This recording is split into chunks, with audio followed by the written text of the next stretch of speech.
에베소서 1장 1절과 2절 말씀 함께 배웠는데, 우리는 하나님께서 두 가지로 부르주셨다고 하셨습니다. 하나님의 뜻대로 거룩한 자 삼아주셨고, 또 신실한 자 삼아주셨다고 했죠. 여기 계신 모든 분들 하나님의 거룩한 자, 또 신실한 자입니다. 우리 잠깐 옆에 계신 분들하고 한번 인사하면 좋겠습니다. 한 분이 거룩합니다, 그러면 신실하세요 하십시오. 네, 거룩합니다, 신실하세요. 옆에 분이 좀 안 거룩해 보여도 거룩하다고 인사를 하셔야 됩니다. 우리 본질적으로 거룩한 자들입니다. 네. 인사하시는 게 여전히 좀 쑥스러우시죠? 기도하겠습니다. 하나님, 은혜를 감사합니다. 주님께서 우리를 불러주셔서 우리를 거룩한 자 되게 하시고, 또 우리를 신실한 자 삼아주셔서 하나님으로부터는 거룩한 자로 평가받고, 또 세상으로부터는 신실한 자로 인정받는 주님의 믿음의 사람들이 되게 해주시니 감사합니다. 오늘도 바로 예배소서 말씀을 통하여서 하나님께서 우리에게 하시고자 하는 바로 그 음성 듣기를 원하오니 우리의 눈을 열어주시고 주님께 집중하게 하옵소서. 예수님의 이름으로 기도합니다. 아멘. 우리의 마음속에 뭔가 가득 차면 어느 순간 그 가득 찬 것이 터져 나오게 마련입니다. 여러분 마음속에 슬픔이 가득하면 어떻게 되나요? 딱 건드리면 갑자기 눈물이 쏟아져 나옵니다. 또 우리 마음속에 어떤 일로 인해서 기쁨이 가득하면 어떨까요? 웃지 말라고 그래도 그 사람은 웃는 사람이 됩니다. 우리의 마음속에 들어있는 것이 어느 순간 터져 나오게 되는 것이죠. 사도 바울은 지금 오늘 이 본문을 시작하면서 특히 1절과 2절이 에베소 성도들에 대한 인사라고 한다면, 이제 3절부터 본격적으로 본론을 시작하는 것입니다.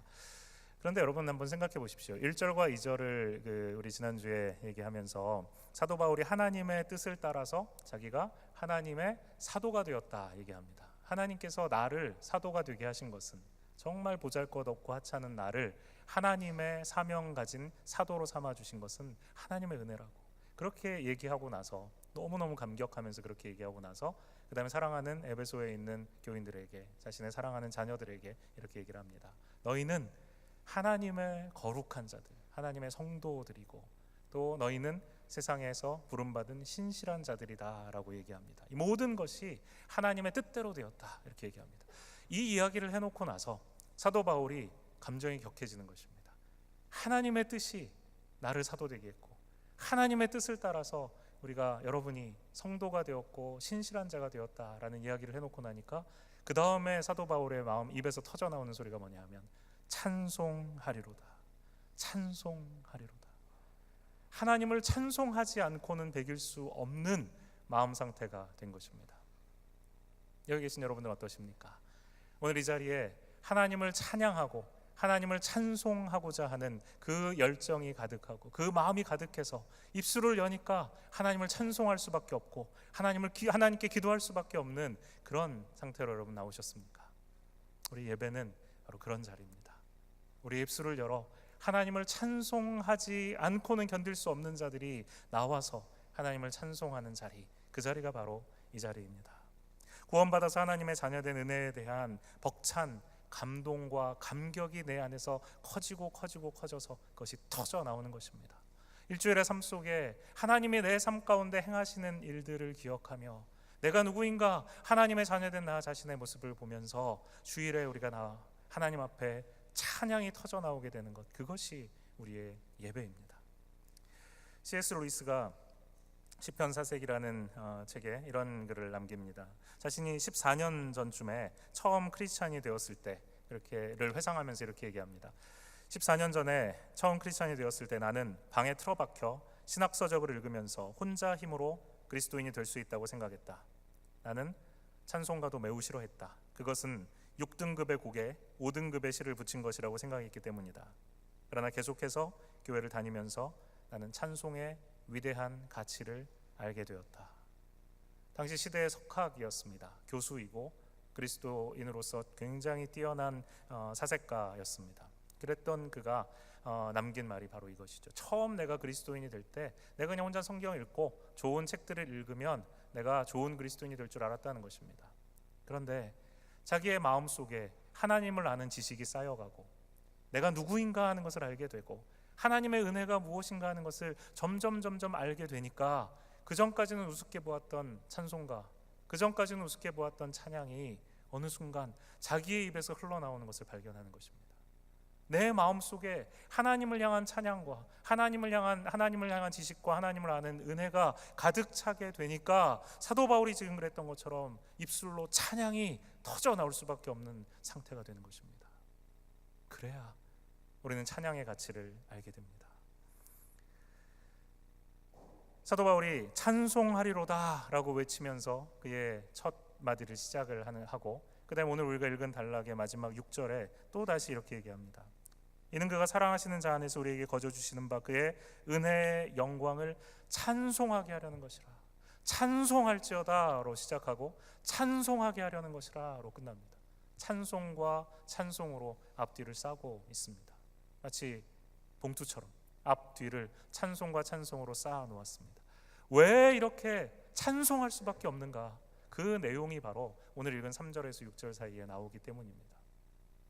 왜 우리가 찬송할 수밖에 없는가? 하나님의 은혜의 영광을 왜 우리가 찬송할 수밖에 없는가? 하나님이 우리를 위해 위대한 일을 행하셨기 때문입니다. 하나님이 우리를 성도 만드시고 하나님이 우리를 신실한 자 되게 하기 위해서 하나님이 하신 놀라운 일이 바로 이 3절과 6절에 기록되어 있기 때문에 그렇습니다. 하나님께서 오늘 우리 모두를 예배자로 부르셨습니다. 이 예배의 자리에 우리 나왔습니다. 나는 하나님께서 불러주신 거룩한 자로서, 하나님께 구원받은 자로서, 하나님의 자녀된 것에 대한 감사와 감격과 은혜로 이 자리에 나와서 예배드리는가? 우리 자신을 돌아보았으면 좋겠습니다. 매주 반복되는 예배이기 때문에, 내가 직분자이기 때문에, 내가 목사이기 때문에, 장로이기 때문에, 권사이기 때문에 이 자리에 앉아 있는 것인가? 아니면 정말 내 속에 하나님을 예배하고자 하는 마음이 가득 차서 하나님을 예배하지 아니하고서는 견딜 수 없다라는 마음이 되어서 주님 앞에 지금 나와 있는지 우리는 살펴보아야 합니다. 토요일이 되면 저는 제가 전할 말씀을 가지고 먼저 저에게 이 말씀을 먼저 설교합니다. 충분히 제가 이 말씀으로 이 은혜를 받지 않으면 주일에 말씀을 전할 수가 없기 때문입니다. 저는 이 말씀을 준비하고 제 자신에게 이 말씀을 설교하면서 나는 정말 매일의 삶 속에 이러한 은혜와 감격을 가지고 있는가? 나는 바로 이와 같은 감격을 가지고 바울이 그랬던 것처럼 터져나오는 찬송 때문에 어찌할 수 없어서 주일 이 예배 인도하고 설교하는가? 그 모습을, 그 질문을 저 자신에게 던져보면서 때로는 나도 정말 부끄럽구나 하는 생각을 합니다. 정말 기대하며 정말 하나님이 주시는 은혜를 갈망하며 그렇게 주님 앞에 나오지 못하는 때가 있기 때문에 그렇습니다. 우리 모두가 그렇습니다. 하나님이 우리에게 찬송할 이유, 하나님께 터져 나오는 예배를 드릴 수밖에 없는 이유를 주셨는데 우리는 그것을 잊어버리고 있기 때문에 하나님이 원하시는 찬송과 예배를 드리지 못합니다. 우리가 하나님 앞에 그와 같은 터져 나오는 찬송을 드릴 수밖에 없는 이유가 무엇인가? 사도 바울은 이렇게 얘기합니다. 하늘에 속한 신령한 복을 우리가 받았기 때문이라고 합니다. 우리가 하나님을 예배할 수밖에 없는 이유, 찬양할 수밖에 없는 이유는 하늘에 속한 신령한 복을 하나님이 우리에게 주셨습니다. 이 하늘에 속한 신령한 복은 세 가지가 있습니다. 첫 번째 특징이 세 가지인데 이미 그 복을 하나님이 주셨습니다. 이미 주셨습니다. 예수 그리스도를 믿는 우리 모두에게 이미 주신 복입니다. 두 번째는 그 복은 이 땅의 복이 아니라 하늘에 속한 복이라고 했습니다. 세 번째 그 복은 신령한 복입니다. 이미 주신 하늘에 속한 신령한 복을 하나님께서 우리에게 주셨기 때문에 우리에게서부터 찬송이 터져 나올 수밖에 없다는 것입니다. 왜 이미 주신 복입니까? 구약에 보면 예레미야 선지자가 이렇게 말합니다. 하나님의 말씀입니다. 내가 기쁨으로 그들에게 복을 주되 분명히 나의 마음과 정성을 다하여 그들을 이 땅에 심으리라. 내가 기쁨으로 그들에게 복을 줄 날이 올 것이라는 것입니다. 예레미야 선지자를 통해서 하나님이 말씀하실 때 이스라엘 백성들은 아직 이 복이 무엇인지 몰랐습니다. 그런데 지금 우리는 이 복이 무엇인지 압니다. 하나님이 약속하신 그 복, 하나님이 약속하신 그 구원의 복, 그 복을 그리스도 안에서 하나님께서는 이미 우리에게 주셨습니다. 하나님이 우리 모두에게 그 구원의 축복, 그 구원의 복을 주셨기 때문에 이제 우리는 그 복을 달라고 외칠 필요가 없는 자들이 된 것입니다. 우리는 이 복을 받은 자이기 때문에 찬송할 수밖에 없는 존재가 된 것입니다. 또 이 복은 이 땅에 속한 복이 아니라 하늘에 속한 복입니다. 하늘에 속한 가장 신령한 복, 그 복을 하나님은 주셨습니다. 우리가 하나님을 떠나서 영적으로 죽어 있었던 우리가 아니겠습니까? 영적으로 죽어 있던 우리를 하나님이 살리셨습니다. 예수님이 죽어 있는 한 여자아이를 살리십니다. 달리다군. 그리고 그 아이를 손을 잡아서 일으켜 세우십니다. 다 죽어 있다고 생각했던 그 아이를 주님께서 살리십니다. 그 부모님의 마음이 어떻겠습니까? 죽었다고 생각했던 오라비가 살아났을 때 그 살아난 오라비를 보면서 마리아와 마르다는 어떤 마음이었겠습니까? 죽어 있는 자가 살아나는 것보다 더 큰 기쁨은 우리에게 없습니다. 우리가 죽어 있었던, 죄로 인해서 죽어 있었던 우리를 하나님께서는 살리셨습니다. 땅에 속한 복이 아니라 하늘에 속한 복이라는 것은 하나님을 떠나서 영적으로 죽어 있던 우리를 그리스도로 말미암아 우리를 살리셔서 이제는 죽음이 아니라 영원한 생명을 누릴 수 있는 존재로 바꾸어 주셨다는 것입니다. 이것이 바로 하나님께서 하늘에 허락하여 주신 하늘에 속한 복이라는 것이죠. 로마서 8장 32절에 사도 바울은 이렇게 얘기합니다. 자기 아들까지도 아끼지 아니하시고 우리 모든 사람을 위해서 내어주신 하나님이 어찌 그 아들과 함께 다른 모든 것도 우리에게 아낌없이 주시지 않겠습니까? 하늘에 속한 가장 신령한 복, 하늘에 속한 그 복은 그 아들을 우리에게 주셔서 죽어있던 우리를 살리시고 죄에 노예되어 있던 우리를 죄에서 해방시키시고 하나님의 자녀 되게 하신 것이라는 것입니다. 구원을 허락하신 것이라는 거죠. 이 구원을 허락하여 주시기 위해서 하나님이 자기 아들을 죽이시면서까지 우리를 사랑하셨다는 것입니다. 이것이 우리가 받은 하늘에 속한 복입니다. 골로새서 3장 1절에서 3절에 이어 사도 바울은 이렇게 얘기합니다. 그러므로 너희가 그리스도와 함께 다시 살리심을 받았으면 그리스도와 함께 우리는 다시 살리심을 받은 자들입니다. 그러면 우리가 찾아야 될 것이 무엇인가? 위의 것을 찾아야 된다고 말합니다. 거기는 그리스도께서 하나님 우편에 앉아 계신 곳입니다. 위의 것을 생각하고 땅의 것을 생각하지 말라. 이는 너희가 죽었고 너희 생명이 그리스도와 함께 하나님 안에 감추어졌습니다. 하늘의 것을 받았다면, 하늘의 이 온 세상에 가장 소중한 구원이라는 복을 우리가 받았다면 이 땅에 있는 축복에 우리의 마음을 뺏기지 말라는 것입니다. 그럴 필요가 없다는 것입니다. 고린도서 4장 18절에 사도 바울이 이어 얘기합니다. 우리가 주목하는 것은 보이는 것이 아니요 보이지 않는 것이니 보이는 것은 잠깐이요 보이지 않는 것은 영원함이라. 우리는 하늘의 복을 받은 사람들입니다. 하늘의 복을 이미 받은 사람들입니다.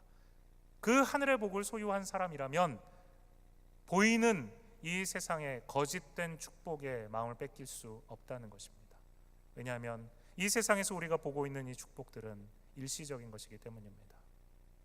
좋은 학교를 진학하는 것도, 좋은 커리어를 갖는 것도, 이 세상에서 나의 위치를 굳혀가는 것도, 좀 더 좋은 집, 좋은 차, 좀 더 안락한 삶을 누리는 것도 이 세상에서 없어질 것들입니다. 그러나 하나님이 하늘에 허락하여 주신 그 구원의 복은 영원한 것입니다. 하늘에 속한 복을 이미 받았음에도 불구하고 여전히 이 땅의 복만 구하며 사는 사람들이 있습니다. 하나님 앞에 기도한다고 하면서 마음속에 가지고 있는 소망들은 모두 다 이 세상에 없어질 것들에 대한 간구입니다. 하늘의 복을, 하나님이 허락하신 그 구원의 복을 싸구려 취급합니다. 이 땅에 거짓되고 일시적인 복만을 구합니다.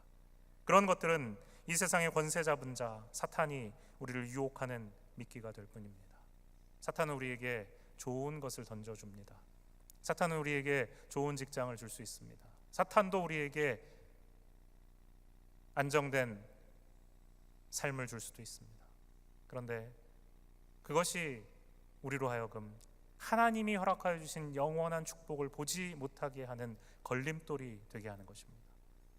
나의 세상에 받고 있는 축복, 내가 누리는 것들의 마음이 뺏겨서 진정으로 내가 보아야 할 하나님을 보지 못하게 하고 진정으로 내가 바라야 할 하나님의 영광을 소망하지 못하게 만든다면 그것은 이 땅에 우리가 받은 축복이 아니라 오히려 저주가 됩니다. 하나님은 우리에게 이미 복을 주셨습니다. 그리고 하나님은 우리에게 이 땅의 복이 아니라 하늘의 복을 주셨습니다. 그리고 이 복은 신령한 복입니다. 무엇이기 때문에 우리가 이 복이 spiritual blessing, 왜 신령한 복일까요? 그것은 우리가 하나님의 자녀가 되었기 때문입니다. 하나님의 자녀됨이야말로 하나님이 우리에게 허락하여 주신 가장 신령한 복입니다. 6절 말씀에 이는 그가 사랑하는 자 안에서 우리에게 거저 주시는 바 그의 영광을 찬송하게 하려는 것이라 라고 말합니다. 5절에 바로 이 찬송이 나오는 이유가 있습니다. 그 기쁘신 뜻대로 우리를 예정하사 예수 그리스도로 말미암아 자기의 아들들이 되게 하셨다라고 말합니다. 자기의 아들들이 되게 하시는, 하나님의 아들이 되고 하나님의 딸이 되게 하는, 하나님의 자녀가 되게 하는 이 축복을 우리에게 허락하여 주셨다. 이것이 바로 우리가 받은 신령한 복입니다. 왜 신령할까요? 이것은 육체적으로 불가능한 일이기 때문입니다. 우리의 힘으로는 불가능하기 때문에 그렇습니다. 죽어있던 자가 살아나는 것이 불가능한 것처럼 죄의 종으로 살아가고 있던 우리가 하나님의 아들이, 하나님의 딸이 된다는 것은 불가능한 일입니다. 그 불가능한 일을 하나님께서 행하셨습니다. 그렇기 때문에 이것은 신령한 복이 됩니다. 하나님의 아들됨의 감격, 하나님의 아들로서의 당당함, 하나님의 아들로서 살아가는 가슴 벅찬 은혜, 그것이 우리에게 허락되어진 신령한 복입니다. 여러분은 이 벅찬 은혜를 받으셨습니까? 이 은혜가 우리의 마음 가운데 감사로 자리 잡고 있습니까? 내가 하나님께 이미 하늘에 속한 이 신령한 복을 받았다라는 사실을 사도 바울이 묵상하게 되니까 그의 마음에 하나님을 향한 감사와 감격과 찬양이 터져 나온 것입니다. 우리의 마음속에 하나님을 향한 찬양이 부족하다면, 하나님을 향한 예배의 열정이 식어 있다면 우리는 지금 바로 이 하나님이 이미 허락하신 하늘에 속한 신령한 복을 잘 알지 못하기 때문에 그렇습니다. 이 벅찬 은혜를 이미 받았고 지금도 받고 있다면 나의 삶은 지금과는 다를 것입니다. 하나님의 자녀된 이 축복은 하나님께서 우리에게 허락하여 주신 신령한 축복이라고 말씀드렸습니다. 제가 몇 년 전에 한 형제와 제자훈련을 하면서 숙제를 내준 게 있습니다. 내면 세계의 질서와 영적 성장이라는 책을 읽고 독후감을 내라 했습니다.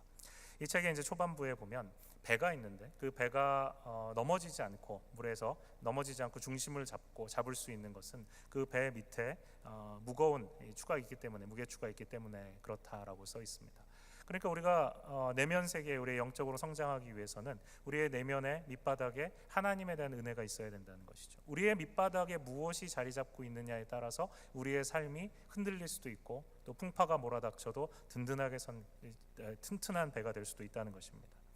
이 형제가 이 책을 읽고 이런 독후감을 냈습니다. 조금 길지만 여러분에게 읽어드리겠습니다. 마음의 밑바닥에 무엇이 있는가에 따라서 그 사람의 인생이 결정된다라는 말에 예전 고등학교 시절 집을 나가서 살던 시절이 떠올랐습니다. 수면제와 자해 등으로 제 자신의 목숨을 무기 삼아 저와 가족들을 괴롭히던 시절, 내가 왜 사는지, 내 인생의 가치가 과연 무엇인지조차 몰라 방황하던 그 당시 나의 마음의 밑바닥에 있었던 것은 무엇이었을까요? 당시 더 파괴적인 상태까지 나를 가지 못하도록 멈춰 세웠던 것이 과연 무엇이었던가 다시 생각해 보았습니다. 놀랍게도 지금 돌아보니 그것은 어릴 적부터 제가 배워왔던 신앙이라는 결론을 내게 되었습니다. 하나님을 떠나겠다고 마음먹었음에도 불구하고 자살은 죄다, 생명은 하나님의 것이다 라는 어린 시절 배웠던 신앙이 저를 붙잡고 있었고, 놀랍게도 제가 버린 줄 알았던 이 희미한 신앙이 결정적인 순간에 저를 멈출 수 있게 했던 것입니다. 물론 굳건한 신앙, 평안과 기쁨이 갑자기 찾아온 것은 아니었지만 그 광기와 혼돈의 시간 속에서도 저를 줄곧 놓지 않고 계시던 나의 아버지 하나님을 마침내 발견하게 된 것입니다. 방황하던 그 2년 동안 하나님이 저를 그냥 내버려 두셨다고 생각했고, 그러다 갑자기 나를 만나 주셨다고 생각해 왔습니다. 이번에 제자훈련을 받으며 새롭게 깨달은 것은 사실 하나님은 그 힘든 시간 동안 단 한순간도 저를 떠나지 않으시고 항상 함께 해주셨다는 것입니다. 나와 함께 하시며 기다려 주셨던 이 하늘 아버지의 모습, 그 모습은 제가 집을 나가서 방황하던 그 2년 동안 제가 돌아올까 봐 하루도 대문을 잠그지 않고 주무셨다는 제 육신의 아버지와 겹쳐졌습니다. 이 아무것도 아닌 저를, 무가치한 저를 얼마나 사랑하시고 얼마나 붙들고 계시는지 감격하며 감사하게 되었습니다. 제가 과연 이 사랑에 보답할 수 있을까요? 아니, 과연 이만한 사랑을 받을 만한 자격이라도 있을까요? 여러분, 하나님의 자녀 된다라는 것은 추상적인 것이 아닙니다. 하나님의 아들이기 때문에, 하나님의 딸이 되었기 때문에 하나님이 우리와 함께 하신다는 것입니다. 하나님의 자녀이기 때문에 더 이상 고아처럼 살 필요가 없다는 것입니다. 하나님이 우리를 붙들어 주시고 아무 소망도 없다고 생각하는 바로 그 순간, 놀랍게도 나 자신도 나를 포기해버렸다고 생각하는 바로 그 순간에도 하나님은 나를 포기하지 않고 나를 기다려 주시고 나와 함께 하신다는 것입니다. 하나님의 자녀가 되었다는 것, 하늘에 속한 신령한 복을 받았다는 것, 그것은 추상적인 관념적인 것이 아니라는 말입니다. 나의 매일의 삶 속에 내가 느낄 수 있는 것이고, 내가 경험할 수 있는 것이고, 그리고 생생하게 나의 삶을 통해서 깨달아 알 수 있는 것입니다. 그렇기 때문에 사도 바울은 바로 이렇게 자신이 하나님의 아들 되었다는 사실, 나의 무가치함에도 불구하고 하나님이 나를 불러주셔서 하나님의 아들 삼아주셨다는 사실, 그 사실이 하늘에 속한 신령한 내가 이미 받은 복이라는 것을 알므로써 하나님을 찬양하지 않을 수 없도록 그렇게 되었던 것이죠.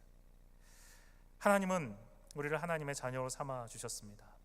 왜 나를 하나님의 아들 삼으셨을까요?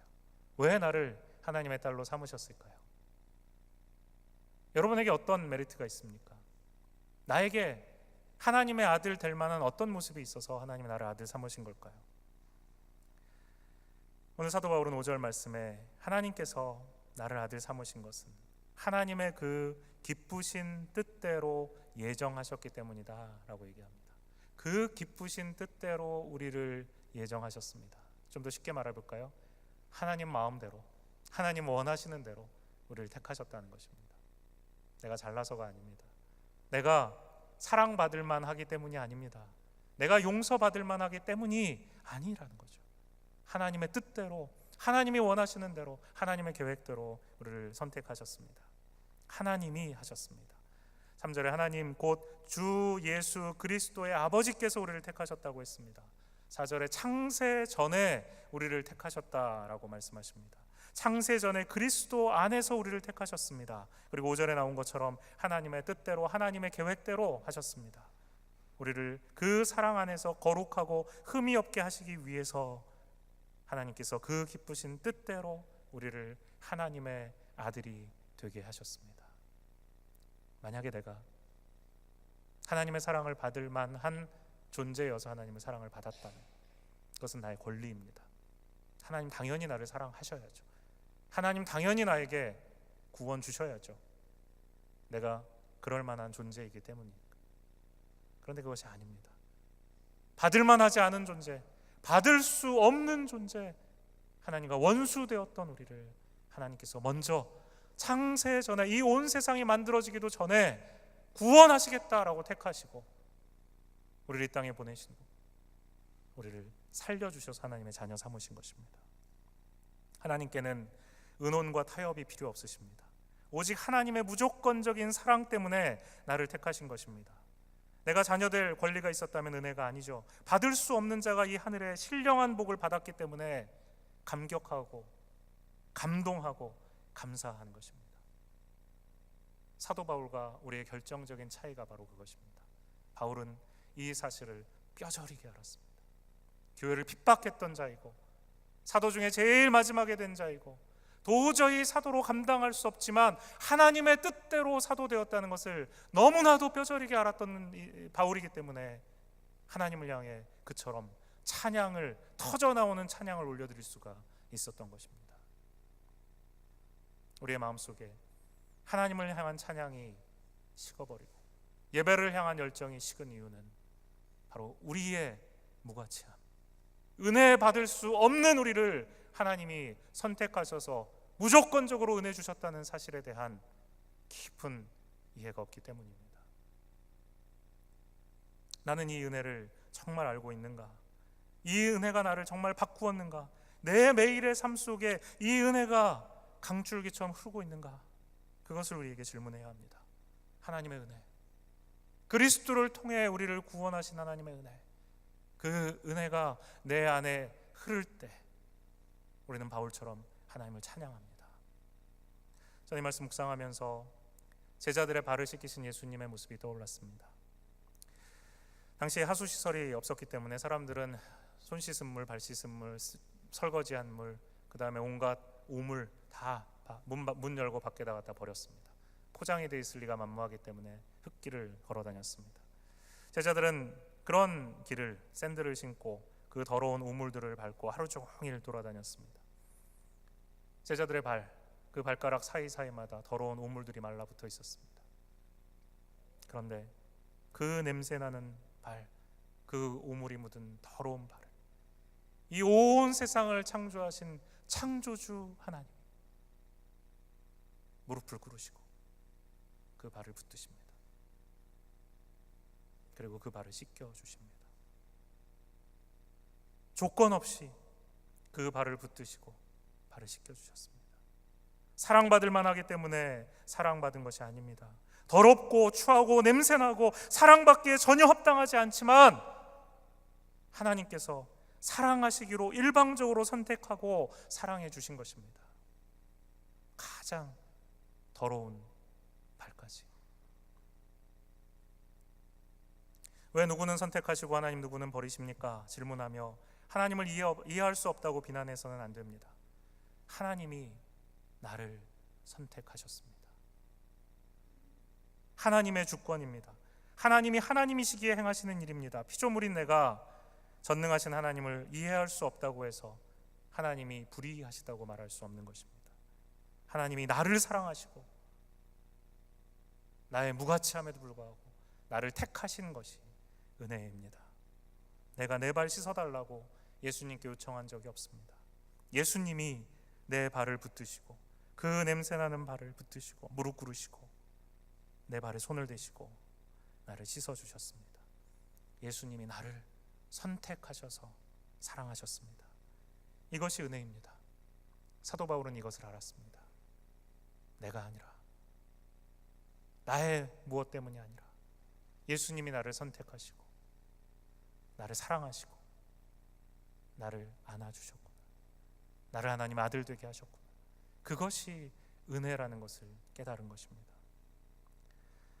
우리가 이 사랑에, 이 값없이 주어진 이 사랑에 감격이 없다면 우리는 지금 당장 이 시간 하나님 앞에 회개해야 합니다. 왜냐하면 지금 나는 무조건적으로 주어진 하나님의 그 은혜와 사랑을 모독하고 그 사랑을 부정하고 그 사랑을 불필요한 것으로 만들고 있기 때문에 그렇습니다. 하나님의 사랑은 결코 쓰레기 취급받을 수 없는 사랑입니다. 그런 사랑과 그런 은혜를 받은 우리는 하나님 앞에 터져나오는 찬양을 주체할 수 없는 존재가 됩니다. 그 터져나오는 찬양은 하늘의 신령한 복을 받은 자의 구체적인 삶의 모습으로 나타납니다. 첫 번째는 찬송과 기도입니다. 우리가 부르는 찬양은 곡조가 붙은 기도입니다.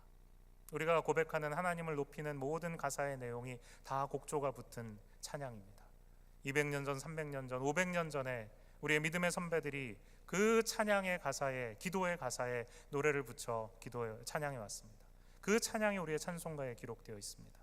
종교개혁자들이 하나님을 향한 열망과 열정을 가지고 했던 그 찬양의 가사들이 바로 여기에 있는 우리 찬송가입니다. 오늘 이 시대를 살아가고 있는, 우리와 함께 이 시대를 살아가고 있는 우리의 믿음의 친구들이, 또 믿음의 선배들이 그들의 찬양의 가사를 적고 노래한 곡들이 바로 우리가 함께 찬양하고 있는 우리의 찬양집에 있는 곡들입니다. 거기에 곡조를 붙였을 뿐입니다. 멜로디가 어떻든 우리가 익숙하지 않든 그것 자체가 하나님을 향한 기도입니다. 하나님이 우리에게 은혜 주시면 우리는 새 노래로 하나님을 찬송하고 기도할 수밖에 없는 존재가 됩니다. 빌립보서 1장 11절에 예수 그리스도로 말미암아 의의 열매가 가득하여 하나님의 영광과 찬송이 되게 하기를 원하노라 말씀하셨습니다. 하나님의 의의 열매가 가득하여 하나님의 영광이 되고 하나님의 찬송 자체가 되는 것이 하나님의 뜻입니다. 우리가 하나님의 은혜를 받으면 우리는 하나님을 찬송하는 존재가 됩니다. 하나님이 우리를 그렇게 택하신 것은 4절 말씀에 그 앞에 거룩하고 흠이 없게 하시려고 라고 말씀합니다. 하나님의 영광과 찬송이 된 자가 세상에서 거룩하고 흠이 없게 살아가는 것입니다. 세상으로부터 신실한 자다라는 인정을 받으며 살아가게 되는 것입니다. 이 거룩한 삶, 그 앞에 거룩하고 흠이 없게 하시는 이 삶을 살아가기 위해서 우리가 해야 될 것이 하나 있습니다. 그것은 바로 예배입니다. 은혜에 감격한 자, 하나님의 은혜를 알게 된 자, 내가 값없이 하나님의 사랑을 받았다라는 것을 깨달은 자는 하나님 앞에 예배하는 자가 됩니다. 그 사랑에 대한 감사는 예배에 대한 헌신으로 표현됩니다. 예배는 하나님 앞에 납작 엎드리는 것입니다. 원래 원어의 뜻이 그것입니다. 하나님 앞에 납작 엎드리는 것입니다. 예배의 주인은 하나님이십니다. 예배는 사람을 기쁘기 위해 드리는 것이 아닙니다. 예배의 스타일이 나에게 맞는다고 해서 그 예배가 좋고 혹은 좋지 않다고 말해서는 안 됩니다. 예배는 그 예배의 주인공이 하나님이시기 때문에, 하나님을 높여드리기 때문에 우리 모두가 납작 엎드려 하나님을 경배하는 행위입니다. 왕이신 하나님, 나의 아버지 되신 아빠 하나님을 온 마음으로 찬양하는 것입니다. 내가 내 인생의 주인이 아닙니다. 이 교회의 주인이 내가 아닙니다. 하나님이 나의 주인이시고 내 가정의 주인이시고 우리 교회의 주인이시고 온 세상의 주인이십니다라는 것을 인정하며 엎드리는 행위가 예배입니다. 우리에게 찬양을 드리고자 하는 열정이 없습니까? 예배의 자리에 나오고는 것이 이런저런 핑계로 우선순위에서 뒤로 밀립니까? 그래서는 안 됩니다. 그것은 우리 안에 하나님이 주시는 은혜에 대한 감격이 메말라 있다는 것입니다. 대학교 때 한때 하나님 앞에 헌신하며 열심히 찬양팀도 하고 예배도 드렸죠. 그런데 지금 좀 지쳤어요. 저도 한때 하나님 앞에 열심히 예배 드린 적이 있죠. 그런데 지금 너무 바빠요. 문제는 뭔지 아십니까? 하나님 앞에 예배 드리는 그 열정이 내 안에 식었다는 것입니다. 하나님의 은혜에 대한 감격이 내 안에 메말라 버렸다는 것입니다. 그것이 표현되는 것이 예배에 대한 사랑이 식는 것, 하나님께 찬양 드리고자 하는 마음이 식는 것으로 나타날 뿐입니다. 초대교회는 매일 모여서 하나님의 말씀을 배우고 찬양과 기도를 드렸습니다. 칼빈으로 비롯한 개혁주의 전통은 주일 예배와 주중에 한 번 공적으로 드리는 예배를 지켰습니다. 한국교회도 개혁주의 전통을 따라서 주일 예배는 물론이고 매주 수요일마다 공적인 예배로 모여서 하나님을 찬양하고 예배했습니다. 일주일을 지내면서 3일에 수요일에 벌써 주일 이후에 3일을 살아가면서 혹시라도 내 안에 하나님이 기뻐하시지 않는 모습이 있을까 봐, 혹시라도 내 안에 하나님의 은혜에 대한 사랑이, 은혜에 대한 감격이 식었을까 봐 다시 한번 하나님 앞에 모여서 하나님의 말씀을 듣고 내 시각이 세상으로 가지 않고 하나님께 맞춰지게 하기 위해서 3일에 함께 모여 예배 드린 것입니다. 그리고 다시 힘을 얻어서 나머지 일주일을 하나님 힘으로 살아가는 것이 우리의 신앙의 선배들이었습니다. 삶의 패턴이 바뀌었다고요? 실제로 실리콘밸리에서는 그런 말이 있다고 합니다. 주 50시간을 일하면 그 사람은 게으름뱅이고 주 90시간 정도를 일해야 남자답게 일한다, 이런 평가를 받는다고 합니다. 이상적인 노동자가 되기 위해서 애쓰는 사회를 우리는 사실 살고 있습니다. 마리사 메이어가 야후의 여자분입니다. 야후의 CEO로 취임할 때 자기가 출산 휴가를 쓰지 않겠다라고 말을 했습니다. 그때 모였던 사람들이 박수갈채를 보냈습니다. 우리는 그런 사회 속에 살고 있습니다. 좋은 노동자가 되기 위해서는, 자기 자신을 성취하기 위해서는, 이 사회에서 무엇인가 성공할 수 있는 그 성공의 트레인에서 내리지 않고 거기에 매달려 있게 하기 위해서는 가정을 희생하고 자녀를 희생하고 건강을 희생하고 자기 자신을 병들도록 돌이킬 수 없는 상태가 될 때까지 밀어붙여야 한다는 것입니다. 이러한 사회 속에 우리는 살고 있습니다. 그렇다고 해서 우리가 주일 예배를 가볍게 여기고 바쁘다는 핑계로 아예 주중 예배는 생각도 하지 않고 새벽에 모여 하나님께 기도하는 자리에 성도들의 간절함으로 부르짖는 기도의 소리가 끊어져 있다면 우리는 전혀 괜찮지 않은 상태입니다. 우리는 전혀 괜찮지 않아요. 우리는 큰 영적인 병에 걸려 있는 것입니다. 겉으로는 멀쩡해 보일 수 있습니다. 그러나 우리의 영적인 혈관 여기저기가 막혀 있습니다. 심각한 상태예요. 그대로 있으면 죽습니다. 이 막힌 영적 혈관을 뚫어야 삽니다. 이 막힌 영적 혈관을 뚫어야 내가 살고 가정이 살고 교회가 삽니다. 한국에서 새벽부터 밤까지 이상적인 노동자로 살아갈 것을 강요받으면서 살다 온 한 부부의 이야기를 들었습니다. 새벽부터 밤중까지 부부가 정신없이 일을 합니다. 그런데도 매주 금요일만 되면 모이는 셀 모임에 갑니다. 비록 20분, 30분 겨우 끄트머리 짧은 시간을 만나더라도 무조건 갑니다. 왜요? 셀원들을 만나서 기도하고 일주일에 한 번이라도 같이 교제해야만 숨 쉴 수 있다는 것을 알기 때문에 그렇습니다. 내가 이 치열한 경쟁 속에서 살아남을 수 있는 방법은 이거 붙드는 것이라는 것을 아는 것입니다. 은혜를 붙들어야 내가 살 수 있다고 알고 있기 때문에 힘들어도 피곤해도 그 자리를 찾아가는 것입니다.